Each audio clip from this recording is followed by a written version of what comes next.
Alright, so the extreme theme for this deck is to just have a whole bunch of cards which flip your opponent's monsters face down permanently.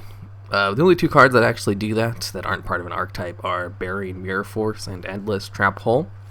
Luckily, both of these cards are very good, so I was able to build the entire deck around it basically. Because with Burying Mirror Force, if they attack, all your opponent's face-up monsters are flipped face down permanently. They can't be flipped face up unless it's with a card effect. Endless Trap Hole, same thing except if they're summoning a monster. So if the Pendulum summon 5 monsters, they all get put face down and they can't be flipped face up.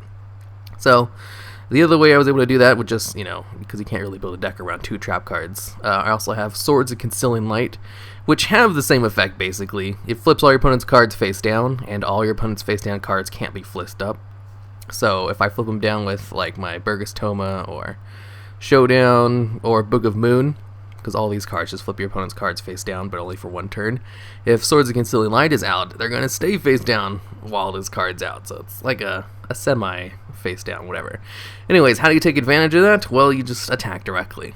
There are 3 decks that work really good with this. I didn't use any of them. There's Watts, Ghost Tricks, and Tunes. Those 3 decks work really well with this extreme theme, but I didn't want to go with any of them. I wanted to just go with a kind of a general thing because I thought it'd be more fun. So I still put some Watts in, but it's not like a full Watt engine. I also have Drill Barnacle and Raging Flame Sprite. They both have the same effect. They both have really low attack. They can both attack directly, and every time they successfully attack directly, they gain 1,000 attack. So they can just keep ramping up, which is a lot of fun. And then I have Shadow Slayer.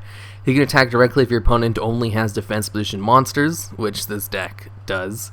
So he's able to attack directly at 1,400 attack, which is actually pretty nice because outside of that, Watt Giraffe is one of the highest attack monsters that can attack directly without any kind of like negative side effect. And then I had just 1 Black Tyranno in here because he's the same effect as Shadow Slayer, except I never actually drew him, so never got to use it.